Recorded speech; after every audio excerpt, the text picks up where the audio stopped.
Good day, folks. This is Greg Judy at Green Pastures Farm. Today we're going to be covering weeds. Everybody always says, "Oh, but Greg, everything looks so perfect on your farm, and you don't have any weeds in your pasture," and this and that. And we'd like you to show us things that don't go so well at Green Pastures Farm. Well, here's one right here. This is I don't know. There's probably 3 acres right here of just pretty much cockleburs. And what happened here, folks, this was pasture. And we had 4 to 5 inches of rain in less than 24 hours. And the water came up in this creek down there. And we moved the cows. They were in the previous paddock. And they didn't mud it quite so bad. But we put them in here. We gave them half this paddock for half a day. And there's over 300 animals on this. And it rained, and the water kept rising. And we came to move them that afternoon, Ben and Isaac and I. This whole area was just mud. It was just mud. They had pretty much punched it. Now, it wasn't pugged so much as they just trampled all the forage on the ground, and they were standing in mud. And I thought, oh boy, that's gonna be something right there. But Ben and Isaac, I don't think you all have ever seen anything like this, have you? No, not yet here. It's just crazy how fast it happened, because it looked like that behind you. It looked like this. That's what it would look like. Yeah. Beautiful, beautiful stand of grass right there. But right behind, right here where we're standing, folks, this is burrs. And yeah, there you go. So there's a full plant. Man, Ben, you're 6'7", and it's hitting you above your belly. Yeah. Yep. And you want to pick that. I was just going to show. So what Mother Nature did, folks, is we made bare dirt, took all the sod and just put it on the ground, and it looked like a slurry out here, kind of. It smelled like it too. It smelled awful. It smelled like a pig farm or something. Yeah. And so Mother Nature said, okay, Greg, you're going to do that. I'm going to put this there. So we got this big old honking cocklebur plant. A lot of carbon right there. Now we're going to turn the cows in here and see what they do. We were pleasantly surprised where they're at right now. There was a few burrs. I mean, you could count them. There was probably 100. And Ben and Isaac and I went looking for them yesterday, and we couldn't find them. The cattle had actually ate them. But they were little. Yeah, they were not near this tall. So I'm guessing the cows are going to pick at this just a little bit. They're going to trample a lot of it on the ground. And then I am going to come in here behind them as we move them off. We're going to make sure the ground's solid. I'm not going to come in here if it's puggy. And I'm going to brush hog these off. Probably, if you get them down to 8 inches, they're not going to make seed. And there was seed here because, in the springtime, there wasn't any seed on the plants that were growing far, and there wasn't any cockleburs out here. But that seed was laying here, and it was waiting for an opportunity. And unfortunately, we gave it the opportunity. We didn't aim to, but, sometimes that happens. You'll get a pugging event. And would you all come over here and just spread the cockleburs out? I don't know if you can see down in the canopy. So there's still some feed down in here. And folks, the cows will eat that. Now, what you got to be careful, and don't make the mistake that I did. We put cows in here, and we may do it here just for a very short duration, but I would give them a strip of this. This is what the cocklebur field looked like. For those of you who read my second book, Come Back Farms, I talk about the famed cocklebur field, which was soybean for many years. Then I took it over and turned it to grass. First year, it all came up like this. This was burrs. So if you put cows in on something like this, you can do long, narrow strips. So here's the water behind us. We'll probably come out here 100 feet and just run a long rectangular paddock along these burrs. And we may do like 3 or 4, just however many strips it takes to go across these burrs. And we're going to sit up there in the shade and move these cows maybe every 15 to 20 minutes. You put 370 head on here in narrow strips, these birds are in trouble. They're going to trample a ton of this on the ground. and they're going to eat a lot of the grass that's in the burrs. So it's going to be an interesting experiment. If we have time, we might actually do a video on it. I think that'd make a good one, bringing the cows into, basically it's a burr field. That's what we're looking at here. So here's the mistake that I made years ago. I put them in at about 300,000 pound stocking density per acre, so 300,000 pounds of meat per acre, and I left them there for half a day. And I got tremendous consumption. The cattle went through and ate everything. They ate all the burrs. And of course, these don't even have any burrs on them yet, the nasty little guys. There they are coming. They get sharp, and when you push on them with your finger, that actually hurts. Okay. Anyway, they were in the burr stage. They actually had burrs on them when I turned the cows in on them. And the cows ate everything. They even ate the cocklebur itself. And I thought I'd really done something, but I hadn't. What I'd done is I'd forced those cattle to eat something that they weren't really wanting to eat.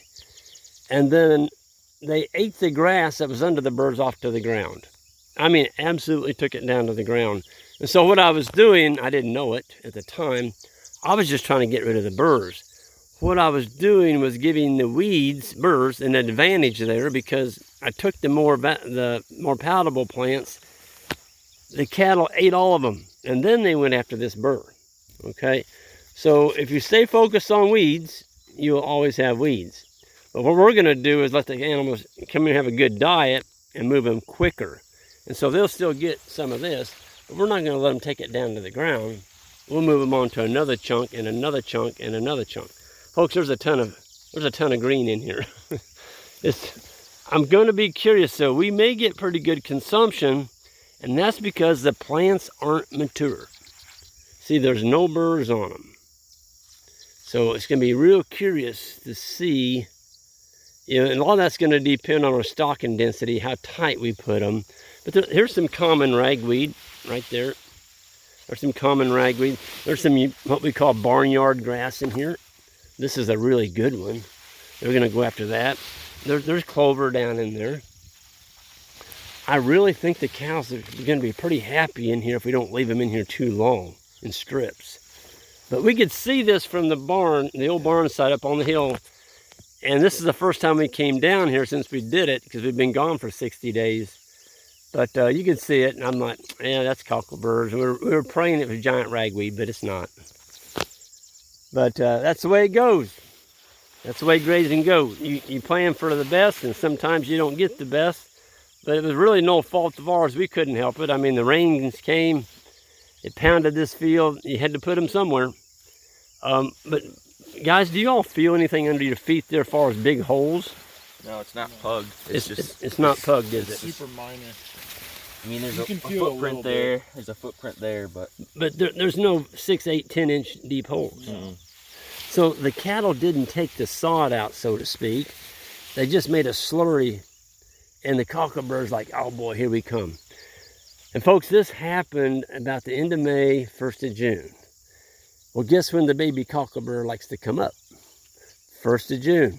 So what we did is we just laid all this grass on the ground, mudded it, stunk, and then the birds are like, boy, here we come. Made the perfect seed bed for it. Yeah, perfect seed bed for the birds. So, yeah. You know, I think we're going to be okay here. We're going to take it down. Next year, this whole area, you're going to be able to tell it. It's not going to be quite as thick of a grass stand, but if we can come in here and get it before we drop a ton of burr seed here, it's not going to be like this next summer. But, you know, it happens. So don't get disappointed. Just manage through it. Let the cattle trample what you can on the ground. Don't let it go to seed. I'd come in here and clip this down. Otherwise, you're going to have enough burr seed here for the next 300 years. And we don't want that. So, yeah. It's just a testament to the management. Like if you look over there, like you showed, it's like 20 feet away and it's grass. Let's go over there and look at that. That's a good forage. Let's go look at that side of the fence.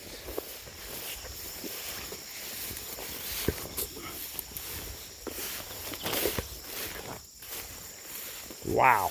Yeah. Wow. Look at that. they can eat. Everything in here, yeah, everything in here is just super succulent. It's just not putting out seed, so they're going to tear that up. They're going to eat that like candy. There's plantain, big old giant plantain leaves in here. There's white clover, there's orchard grass, there's barnyard grass, fescue. Yeah, this cow's going to be pretty happy in here. This is an area where we had that water lane, isn't it? Yes. So Yeah. they got a lot of trampling. A lot of trampling in this. You can see that. I'm glad you pointed that out. You can see where we had the lane. So we have a lane across this field. It's not in now, of course, it's temporary, but so we have paddocks way over there on that tree line. There's no water there, so we run a wire from there all the way back to that tank so they can walk back here to get a drink. But this got hammered. That's crazy. You can see the distinct line. You can see the distinct line of where they laid it on the ground. Look at that. But this didn't get pugged and slurried like the cocklebur field over there did. Well, we're not going to call it a cocklebur field yet. Haven't lost hope yet. Yeah, we haven't lost hope yet. That's right. So, have y'all ever seen forage like this? Man. Yeah, Beautiful. right over there. We just put in a strip over here. The cows are going to be coming up on that hill here in a couple days. And the four-wheeler, as I was coming up the hill, I literally had to give it gas to push through that forage up there. That's how tall it was. And not all of it's grass. There's some weeds in there too. But I'm telling you, I've never seen grass like this. And here we are, middle of August, and stockpiling mode, and we're growing grass like this. So we're pretty. One cocklebur right there. Yeah, there's one. There you go. One little plant. They'll eat that one. Yeah. Man. I'm telling you, folks, this is just some beautiful, beautiful. That's right here, that's giant foxtail. But we caught it in the right stage. Look at the leaves on that. They're going to eat that and just absolutely love it. The barnyard grass is a good one. They love that one. They'll eat that. They'll eat that right down as low as they can get it. Super, super palatable feed here. So this is 60 days rest. We're coming back here now, and things are looking really good.